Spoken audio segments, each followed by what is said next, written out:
जय हिंद। स्वागत है फिर से आप सभी का हमारे आज के इस महत्वपूर्ण वीडियो में।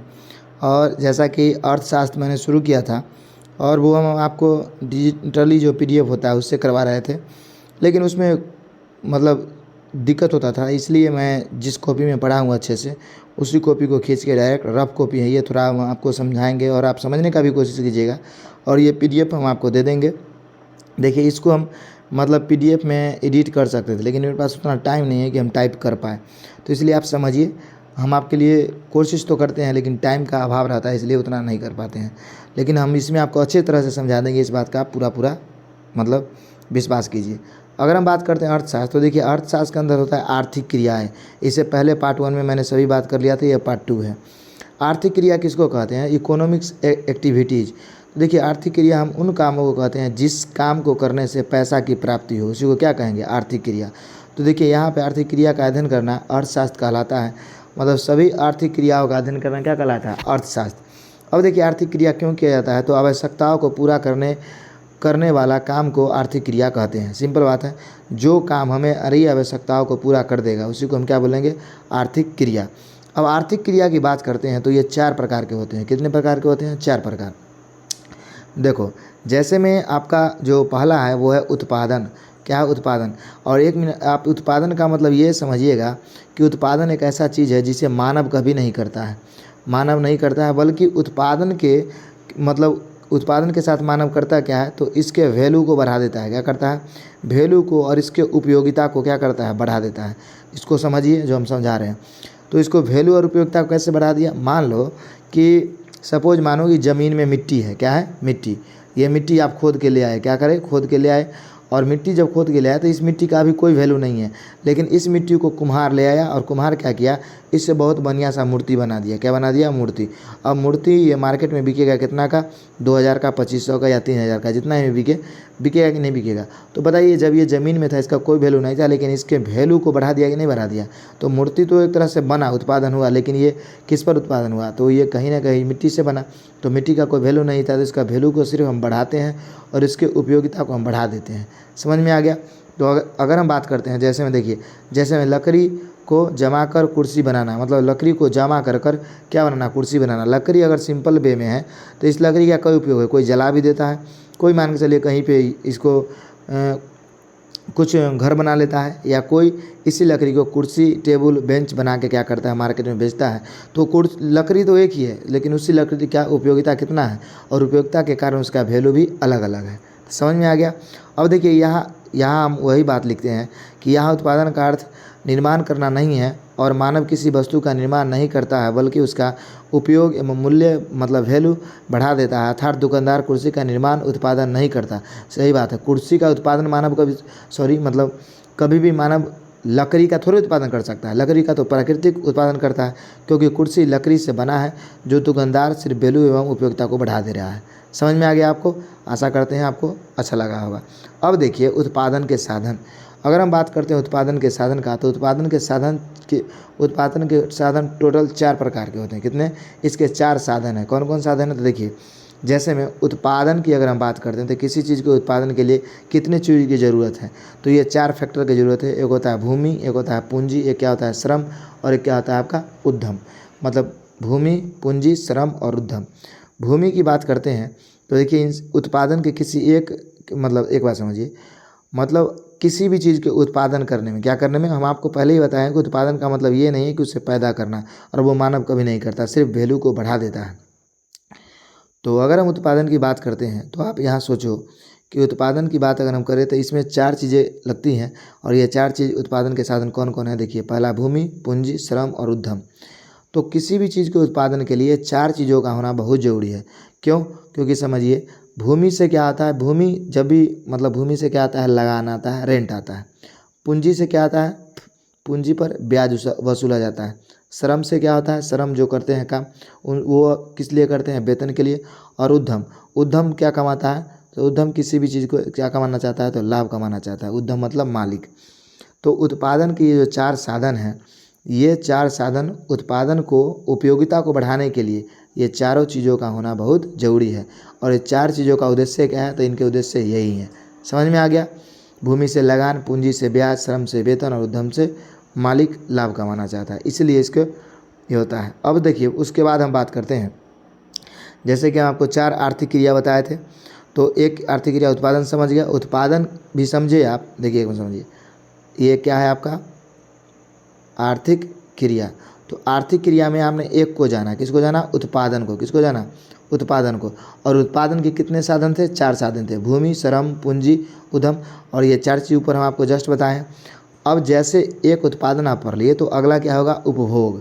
क्या होगा, आर्थिक क्रिया उपभोग। तो उपभोग की बात करते हैं, तो देखिए आवश्यकता को प्रत्यक्ष रूप से संतुष्टि होती है, उसी को क्या बोलते हैं, उपभोग। अब आगे अगला जो है आपका वो है निवेश। वो आर्थिक क्रिया जिससे निवेश अप्रत्यक्ष रूप से संतुष्टि प्राप्ति हो, उसी को क्या बोलते हैं, निवेश। विनिमय, विनिमय मतलब क्या है, कीमत का निर्धारण, मतलब किसी भी चीज़ को बेचना तो उसको एक कीमत पर बेचते हैं कि नहीं बेचते हैं। तो जो आर्थिक मतलब आपका क्या है, एक मिनट, आर्थिक जो क्रिया है उसमें 4 ये फैक्टर हैं। क्या है आपका, उत्पादन, उपभोग, निवेश और विनिमय। उसमें से अगर हम उत्पादन की बात करते हैं तो उत्पादन के 4 साधन हैं जो हम आपको यहाँ पे बताए, समझ गए आप। अब नेक्स्ट अगर हम बात करते हैं उपभोग का, तो उपभोग का क्या है, आवश्यकता को प्रत्यक्ष रूप से संतुष्ट होना, उसी को उपभोग करते हैं। जैसे में समझिए, हम अगर चप्पल खरीद रहे हैं, क्या खरीद रहे हैं, चप्पल। हम अगर मान के चलिए चावल खरीद रहे हैं, क्या खरीद रहे हैं, चावल, दाल खरीद रहे हैं, तो ये फिजिकली चीज़ है कि नहीं है फिजिकली चीज़। तो इसका हम लेंगे तो इसका उपभोग करेंगे नहीं करेंगे, मतलब यूज करेंगे नहीं करेंगे, करेंगे। तो उपभोग का अर्थ ये हुआ। निवेश, वो आर्थिक क्रिया जिससे अप्रत्यक्ष रूप से संतुष्टि मिले, सही बात है, अप्रत्यक्ष रूप से। जैसे मान के चलिए कि हम कोई दुकान किए, क्या किए, दुकान, और उस दुकान में हम 5 लाख रुपया लगा दिए। कितना लगा दिए, 5 लाख। तो हम अपने मतलब ये जो 5 लाख रुपया लगाए हैं, तो ऐसा नहीं कि एक बार 5 लाख इससे हम कमा लेंगे, मतलब अप्रत्यक्ष रूप से हम लगा दिए। अब सोच रहे हैं कि अब इससे पैसा धीरे धीरे आएगा, तो ये प्रत्यक्ष रूप से हमको पैसा डायरेक्ट थोड़े मिल रहा है कि नहीं। पैसा एक तरह से हम फंसा दिए, तो हम अभी भी इससे पूर्ण संतुष्ट नहीं है, मतलब अप्रत्यक्ष रूप से संतुष्टि मिल रहा है। हाँ, धीरे धीरे पैसा आएगा तो संतुष्टि मिलेगा, तो अप्रत्यक्ष वाली बात हुई कि नहीं हुई। लेकिन उपभोग में क्या हुआ, प्रत्यक्ष रूप से संतुष्टि मिला, चप्पल खरीदे तो खरीदे, भोजन खरीदे तो खरीदे, कपड़ा खरीदे तो खरीदे। यही आपका उपभोग और निवेश में अंतर है। नेक्स्ट हम बात करते हैं विनिमय का। तो विनिमय में क्या है, विनिमय कीमत का निर्धारण, मतलब कीमत के निर्धारण की बात करते हैं। तो विनिमय मतलब किसी चीज़ को बेचना, तो इसमें कीमत का निर्धारण हो गया। तो यही आपके 4 आर्थिक थे। अब देखिए, तो आर्थिक क्रिया कितने हो गए आपके, 4। अभी जस्ट मैंने डिस्कशन किया, उत्पादन, उपभोग, निवेश और विनिमय। इसमें से उत्पादन के 4 साधन थे। कितने साधन थे, 4। हम आपको जस्ट अभी बताए उत्पादन के कितने साधन थे, 4 साधन, भूमि, श्रम, पूंजी और क्या बताए थे आपको, एक मिनट आपको हम जस्ट बता रहे हैं, रुकिए। हाँ देखिए, ये हम बताए ना कि आर्थिक क्रिया आपके कितने हैं, आर्थिक क्रिया है 4 प्रकार के। इसमें से उत्पादन के साधन है कितने प्रकार के, 4 प्रकार के। एक पहला क्या बताए थे, भूमि, उसके बाद क्या बताए थे, श्रम, उसके बाद क्या बताए थे, पूंजी, उसके बाद क्या बताए थे, उद्यम। और देखिए हम बताए थे कि भूमि से क्या है, तो भूमि से रेंट कमाया जाता है, श्रम से क्या है, वेतन मिलता है, पूंजी से क्या है आपका, पूंजी से आपको ब्याज, उसका उद्यम क्या है, लाभ कमाने के लिए। समझ में आ गया है। तो उत्पादन में जितने भी ये चारों लगे हुए हैं, ये कहीं ना कहीं उत्पादन के वैल्यू बढ़ाने में लगे हुए रहते हैं। समझ में आ गया नहीं है। और आर्थिक क्रिया ये 1 2 3 4 है। समझ में आपको आ गया। तो देखिए, ये आर्थिक क्रिया को आप याद कैसे रखिएगा क्रम में, तो इसका मैंने ट्रिक लिखा था, पाव भोज बाबू विनय, मतलब आप बोले पाव भोज बाबू विनय। पाव से क्या हो जाएगा आपका, तो देखिए पाव से उत्पादन हो जाएगा, भोज से उपभोग हो जाएगा, निवेश। ये दूसरा चीज़ का ट्रिक है, इसको छोड़िए, बाद में बताएंगे। नेक्स्ट हम बात करते हैं। देखिए, सबसे प्रमुख आर्थिक क्रिया जो है वो है उत्पादन। ऐसा क्यों है, सबसे प्रमुख यही है, जैसे में आप मान के चलिए किसी भी पौधा का ऐसे बहुत सारी चीज़ इंपॉर्टेंट होता है, लेकिन जड़ काफ़ी ज़्यादा इंपॉर्टेंट है। अगर जड़ रहेगा ही नहीं तो पौधा होगा ही नहीं, होगा नहीं होगा। तो इसी तरह से आपका जो उत्पादन है वो एक तरह से इसका जड़ है आर्थिक क्रिया का, क्योंकि उत्पादन में ही तो सभी लोग लगे हैं। और जब उत्पादन होगा तभी तो निवेश होगा, तभी तो विनिमय होगा। उत्पादन नहीं होगा तो क्या होगा। और उत्पादन में तो 4 मतलब लगे हुए हैं लोग। तो अगर हम बात करते हैं तो उत्पादन आर्थिक क्रिया का सबसे महत्वपूर्ण अंग है, क्योंकि उत्पादन ही तीनों आर्थिक क्रियाओं को जन्म देती है। देखिए, कहने का मतलब ये है कि उत्पादन होगा तभी तो उपभोग होगा, तभी तो निवेश होगा, तभी तो विनिमय होगा, है कि नहीं। अगर उत्पादन होगा ही नहीं तो ये तीनों का कोई काम है नहीं है। समझ में आ गया। इसलिए इन तीनों में से सबसे इम्पोर्टेंट कौन है आपका, आर्थिक क्रिया, उत्पादन। आर्थिक क्रिया का अर्थ जीविकोपार्जन वाले काम से है, मतलब वैसे काम जिससे आपके दैनिक जीवन, मतलब जिससे आपका जीविका चले, उसी को बोलते हैं आर्थिक क्रिया। ऐसा नहीं कि फालतू कि हम नाच रहे हैं, तो नाचना भी तो एक आर्थिक क्रिया में आ जाएगा, लेकिन वैसा नाच जिससे कोई, जैसे कोई बाथरूम में नाच रहा है तो उससे उसको कोई पैसा मिलने वाला है नहीं, मिलेगा नहीं मिलेगा। कोई साइकिल चला रहा है, साइकिल पे गीत गुनगुना रहा है, तो उसको जीविकोपार्जन वाले काम कहिएगा नहीं। लेकिन वही कोई अगर मान के चले मेला में साइकिल चला के खेला दिखा रहा है तो वो जीविकोपार्जन के लिए कर रहा है। वही मान के चलिए कोई बाथरूम में नहीं गीत गा के स्टेज पे गा रहा है तो उसको कुछ ना कुछ इनाम पैसा मिलेंगे, तो जीविकोपार्जन से संबंधित हो गया। समझ में आ गया नहीं आ गया? आ गया। अगर हम एक मिनट, अगर हम बात करते हैं उत्पादन का, तो देखिए उत्पादन जैसे में उत्पादन, अब देखिए उत्पादन को लेकर कोई सिंगल उत्पादन भी हम पढ़ सकते हैं और पूरे भी समझ सकते हैं। जैसे में देखिए भारत सरकार अगर पूरे ट्रैक्टर का उत्पादन करती है किसी, तो वो पूरे भारत का हो जाएगा। लेकिन अगर कोई कंपनी विशेष के बारे में पढ़ेंगे, जैसे सोनालिका हो गया, महिंद्रा हो गया, ये अगर उत्पादन करते हैं तो एक स्पेशल कंपनी का हो जाएगा। समझ में आ गया? जैसे उत्पादन के बारे में अगर हम बात करते हैं तो उत्पादन को लेकर 2 फैक्टरों का बात किया जाता है। जैसे में पर्सनल, और उसके बाद क्या हो जाएगा, मतलब कोई मतलब समूह का प्रश्न। तो एक मतलब हम बोल सकते हैं कि एक हो जाएगा पूरे का, और एक क्या हो जाएगा, पर्सनल किसी एक व्यक्ति का। तो इसी को लेकर देखिए नॉर्वे के प्रसिद्ध अर्थशास्त्री जो थे रेगनर फिश, कौन थे? रेगनर फिश ने अर्थशास्त्रों को 2 भागों में बांट दिया। कहा कि देखो जो उत्पादन है, उत्पादन को हम 2 भागों में बांट सकते हैं। एक को हम बांट सकते हैं समष्टि में, क्या समष्टि को हम माइक्रो बोलते हैं, और एक को बोलते हैं व्यष्टि, मतलब माइक्रो। तो देखिए अगर समष्टि, तो 100 से क्या हो जाएगा समष्टि, या 100 से हो जाएगा सारा, क्या हो जाएगा सारा, या 100 से क्या हो जाएगा सभी, होगा कि नहीं होगा? व्यष्टि, ब से व्यष्टि, या ब से क्या हो जाएगा व्यक्ति, मतलब किसी एक व्यक्ति विशेष या व्यक्ति कंपनी के बारे में। जैसे में अगर हम बोलते हैं भारत संचार, क्या बोलते हैं भारत संचार, तो जितनी भी कंपनियां हैं वो भारत संचार के अंदर आ जाएगी। एयरटेल, जियो, भलना चिलना, ये सब आ जाएगा। लेकिन अगर व्यक्तिगत हम किसी जियो का बात करते हैं तो ये किस में आ जाएगा, माइक्रो में। समझ में आया कि नहीं आया? अगर मान लीजिए कि हम बोलते हैं कि चप्पल की सारी कंपनियां, या छोड़ दीजिए इसको, हम बोलते हैं सभी टीवी चैनल, तो सभी टीवी चैनल का मतलब इसमें आ गया माइक्रो में। और अगर हम बोलते हैं क्या, अगर हम बोल दें सोनी टीवी, तो सोनी टीवी बोलेंगे तो सिर्फ और सिर्फ व्यष्टि में आएगा। आशा करते हैं आपको ये समझ में आया होगा। अब चलिए, तो यहाँ पे देखिए समष्टि है, यहाँ पे क्या है व्यष्टि। तो देखिए आर्थिक क्रियाओं का अध्ययन, देश के स्तर राष्ट्रीय आय अध्ययन करना, मतलब राष्ट्रीय आय का अध्ययन करना, आर्थिक क्रियाओं का अध्ययन करना और पूरे देश विशेष के बारे में, ये समष्टि कहलाता है। और किसी व्यक्ति या किसी पार्टिकुलर निश्चित स्थान को अध्ययन करना या किसी एक कंपनी के बारे में बात करना क्या कहलाता है, व्यष्टि। समझ में आ गया? आशा करते हैं ये समझ में आया होगा। जैसे में राष्ट्रीय आय, तो राष्ट्रीय आय जब भी किया जाता है तो पूरे देश का किया जाता है, तो बताइए समष्टि के अंदर आएगा ना, मतलब सभी। उसके बाद देखिए गरीबी, तो गरीबी कोई एक व्यक्ति गरीब है, यहाँ पे गरीबी का मतलब पूरे देश का गरीबी। बेरोजगारी, तो कोई स्पेशल एक व्यक्ति बेरोजगार हो सकता है, नहीं, पूरे बेरोजगारी की बात किया जा रहा है। मुद्रास्फीति, तो मुद्रास्फीति ऐसा थोड़े बोला गया है कि बिहार का मुद्रास्फीति, अगर बिहार का मुद्रास्फीति रहे तो ये आ जाएगा किस में, ये आ जाएगा व्यष्टि में। लेकिन यहाँ मुद्रास्फीति मतलब पूरे देश का मुद्रास्फीति, तो ये कैस में आ जाएगा, तो आपका आ जाएगा समष्टि में। समझ में आ गया? अगर हम इसकी बात करते हैं आगे, देखिए मांग की कीमत, उत्पादन का सिद्धांत, कीमत सिद्धांत, तो ये सभी के सभी जो है ये स्पेशल है, तो ये सभी के सभी किस में आ जाएंगे, तो ये आ जाएंगे आपका किस में, व्यष्टि में। तो इसका ट्रिक क्या हम बनाए थे, कमाऊ, क से क्या हो जाएगा मांग का सिद्धांत, म से क्या हो जाएगा, मतलब देखिए कमाऊ इसका ट्रिक बनाए थे।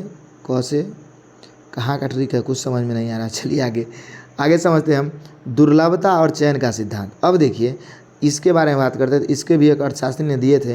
अर्थशास्त्र चयन का अध्ययन है, मतलब देखिए अर्थात मानव अपनी आवश्यकताओं को चयन करता है। मतलब देखिए कहने का मतलब दुर्लभता एवं चयन का सिद्धांत, इस हम आपको शुरू में बताए थे कि पृथ्वी पर जितने भी मान के चलिए संसाधन हैं वो क्या है, सीमित है। क्या है, सीमित। और सीमित संसाधनों से हमें असीमित इच्छाओं को पूरा करना है। क्या है, असीमित इच्छा को पूरा करना। तो इसलिए हम क्या करेंगे कि आसान रास्ता खोजेंगे जिससे कि हमारे कम पैसा में या हमारे पास जो पैसा है उसी से हमको संतुष्टि मिल जाए और हमारी चॉइस भी पूरा हो जाए। तो हम बोल सकते हैं कि सर इसका मतलब अर्थशास्त्र एक तरह से चॉइस या चयन का भी सिद्धांत है। तो अर्थशास्त्र चयन का अध्ययन है, अर्थात मानव अपनी आवश्यकताओं को पूर्ति चयन चॉइस पर निर्भर करता है। जैसे मान लो कि एक हम शर्ट लेने गए और हमारे पास 1000 रुपया है, और एक शर्ट लेने गए तो जो 1500 का शर्ट है वो काफ़ी अच्छा है, और एक 1200 का शर्ट है वो भी अच्छा है, और 800 का शर्ट है वो भी ठीक ठाक है। है मेरे पास 1000 रुपया और हमें 100-200 रुपया दोस्तों में भी खर्चा करना है, तो कभी भी 1200 या 1500 का हम ले पाएंगे? नहीं ले पाएंगे। लेकिन 800 से भी हम खुश हो पाएंगे, क्योंकि कहीं ना कहीं ये भी बाकी 500 और 600 वाला भी है, तो इससे तो कहीं ना कहीं बेटर है 800 वाला। तो हम यहाँ पे संतुष्ट हो सकते हैं, मतलब असंतुष्ट तो नहीं रहेंगे और 200 रुपया का खर्चा भी कर लेंगे। तो यहाँ हम चयन किए कि नहीं किए? ये 1500 में, 1200 में, 800 में चयन किए ना। और चयन क्यों किए? क्योंकि संसाधन जो है वो सीमित है, इसलिए हमको क्या करना पड़ा? चयन करना पड़ना दुर्लभता, और इसी को क्या बोलते हैं हम? दुर्लभता और चयन का सिद्धांत। देखिए, अर्थात दुर्लभता जितनी अधिक होती उसकी कीमत ज़्यादा होगी। देखिए, सही बात है। कहने का मतलब दुर्लभता क्या होगी? जिस चीज़ की कमी जितनी होगी, क्या होगी? कमी जितनी होगी उतना ज़्यादा उसका क्या हो जाएगा? मतलब मांग। देखिए, चॉइस, दुर्लभता। देखिए, दुर्लभता, इसको समझिए पहले। अगर हम बात करते हैं दुर्लभता और चयन का, तो इस दोनों में उल्टा रिलेशन है। जैसे में समझिए, ये अगर बढ़ेगा तो ये घटेगा। इसको कैसे समझिएगा? समझिए, मान लीजिए कि सोना है। क्या है? सोना। तो सोना इस पृथ्वी पर क्या है? दुर्लभ है। दुर्लभ है कि नहीं? बहुत दुर्लभ है। और एक तरफ है लोहा। क्या है? लोहा। तो ये सोना इतना दुर्लभ है, लोहा तो जन्म मंतर ने मिल जाता है। तो इसी वजह से देखिएगा, सोना का रेट दुर्लभ है पृथ्वी पर, इसलिए इसका रेट क्या है? बहुत ज़्यादा हाई है सोना की अपेक्षा में। और सोना और लोहा जो है वो सभी जगह अवेलेबल है, इसी वजह से ये क्या है? इसका रेट कम है। तो इसका मतलब जो चीज़ जितनी ज़्यादा दुर्लभ होगी उसका चयन जो होगा उतना ही लोग कम करेंगे। मतलब जितना ज़्यादा दुर्लभ होगा उसका लोग चयन उतना कम करेंगे। समझ में आएगी नहीं है? मतलब जितनी कम मिलेंगी उसको, तो दुर्लभता जितनी अधिक होती है उसकी कीमत ज़्यादा होती चली जाती है। समझे? अब देखिए, जैसे में हीरा हो गया, सोना हो गया, चांदी हो गया, जिसकी दुर्लभता ज़्यादा होगी उसका दाम ज़्यादा होगा। अगर हम बात करते हैं चयन करना जरूरी इसलिए है क्योंकि दुर्लभता इसके कारण है, और दुर्लभता के कारण ही चयन करना पड़ता है। सही बात है। दुर्लभता इतनी ज़्यादा है, जैसे में सोना का क्या है? मात्रा पृथ्वी पर बहुत कम है, इसी वजह से क्या करना पड़ता है? हमको चयन करना पड़ता है। चयन इसलिए भी करना पड़ता है ताकि उपभोक्ता को अधिकतम संतुष्टि मिले। सही बात है। जैसे हम आपको ऊपर जीन्स वाला मतलब एग्जाम्पल दिए थे, शर्ट वाला। नेक्स्ट बात करते हैं। देखिए, चयन और दुर्लभता, क्योंकि संसाधन सीमित हैं इसलिए हमको चयन करना पड़ता है। उपभोक्ता अब क्यों चयन करना पड़ता है? क्योंकि उपभोक्ता ये चाहता है कि हमें, उपभोक्ता मतलब खरीदार समझिए, अधिकतम संतुष्टि की प्राप्ति हो, उपभोग को संतुष्टि मिले। उसका देखिए उत्पादक भी क्या चाहता है? कि अधिकतम लाभ हो। उसका देखिए, जैसे में मिठाई या कोई चीज़ खाए तो उत्पादक को लाभ होगा। जैसे सही बात है। आगे समझिए, राष्ट्र की अधिकतम प्रगति हो, इससे क्या होगा? राष्ट्र को भी अधिकतम प्रगति होगा। इस वजह से ऐसा किया जाता है। और देखिए, एक बात समझिए, ऐसा इसलिए किया जाता है, सभी टाइप के सामान्य भी बनाए जाते हैं कि राष्ट्र को क्या अधिकतम बढ़ाओ। जैसे में हम अगर 1000 रुपया लेके गए थे, 800 वाला शर्ट अगर अवेलेबल नहीं रहता तो हम नहीं लेते, और 1000 रुपया मेरे पास ही रह जाता, ये दूसरे काम में इधर उधर चला जाता, तो कहीं ना कहीं 800 रुपया दिए तो अर्थव्यवस्था में इसका यूज हो गया। समझे? तो इसलिए राष्ट्र को क्या हो? अधिकतम प्रगति हो। अब देखिए, जो बिक रहा है सब दुर्लभ है। सही बात है। याद रखिएगा, जितने भी चीज़ों का दाम लग रहा है, जैसे कपड़ा हो चाहे कुछ भी हो, सामान हो, वो सभी के सभी दुर्लभ है। आपको लग रहा है कि अभी बहुत अधिक मात्रा में, लेकिन वो कहीं ना कहीं सीमित ही है। अर्थव्यवस्था दुर्लभता एवं चयन का भी विषय हो सकता है, या है कि नहीं? सही बात है। अब देखिए, अर्थशास्त्र का परिभाषा 5 प्रकार से दिया जा सकता है। पहले पढ़े उसके अनुसार, मतलब जो आप पढ़े हैं इसके पीछे जो हम आपको अभी तक वीडियो बनाए हैं उसके मतलब बताए हैं आपको, उसके अनुसार किस किस प्रकार से अर्थशास्त्र का हम परिभाषा दे सकते हैं वो समझते हैं। तो देखिए, अर्थशास्त्र का धन संबंधित परिभाषा ये कौन दिया था? तो ये एडम स्मिथ दिए थे। उसके बाद देखिए, अर्थशास्त्र का मानव कल्याण संबंधित परिभाषा ये कौन दिए थे? तो ये दिए थे जॉन मार्शल। आपको याद है कि नहीं? Alfred Marshall. उसके बाद देखिए, तीसरा अर्थशास्त्र का दुर्लभता संबंधित परिभाषा ये आपका रॉबिन्स दिए थे। उसके बाद देखिए, अर्थशास्त्र का आर्थिक क्रियाओं का अध्ययन, तो ये कोई नहीं दिया था आपको डायरेक्ट। मतलब अर्थशास्त्र आर्थिक क्रियाओं का भी अध्ययन है कि नहीं है? मतलब वैसे काम जो जिससे हमको पैसे की प्राप्ति हो या जीविकोपार्जन के लिए काम हो, उसको क्या बोलते हैं? आर्थिक क्रिया। और ऐसे ही काम अर्थशास्त्र के लिए जरूरी है, तो इसका परिभाषा हम इस तरीक़ा से भी दे सकते हैं। या दुर्लभता एवं चयन का विषय है अर्थशास्त्र, ये भी तो हम बोल सकते हैं, नहीं बोल सकते हैं। तो इस तरीक़ा से मतलब 5 प्रकार से हम अभी तक अर्थशास्त्र की परिभाषा को सीख लिए। आशा करते हैं आपको ये समझ में आ रही होंगी। अब देखिए, अब यहाँ तक मैंने आपको कंप्लीट कर दिया है। आगे जो है आपका वो है अर्थव्यवस्था। क्या है? इकोनॉमी। ये पीछे जो हम पढ़ रहे थे वो सभी के सभी अर्थशास्त्र पढ़ रहे थे, और इकोनॉमी जैसे ही समाप्त करेंगे आपका, तो इसके बाद आपका जो ऑब्जेक्टिव है, ऑब्जेक्टिव करीब 50 से 60 के बीच में है, वो हम आपको कंप्लीट करवाएंगे। तो ये पूरा पढ़ने के बाद, इससे पहले हमने इकोनॉमिक्स डाल दिया है, तो इकोनॉमिक्स आपका एक वीडियो डाला है, उसको जाके आप देखिए, वो पूरा समझ में आ जाएगा। और ये आपको समझ में आया कि नहीं आया, ये ज़रूर कमेंट करके बताइएगा। और आपको वो जो हम PDF पहले लेते थे वो PDF को नहीं लिए, हम कॉपी से ही लिए, ये आपको कैसा लगा ये ज़रूर बताइएगा। और आपको समझ में कितना आया ये भी ज़रूर बताइएगा। तो चलिए अब हम आपसे मिलते हैं अगली वीडियो में, तब तक के लिए जय हिंद, जय भारत।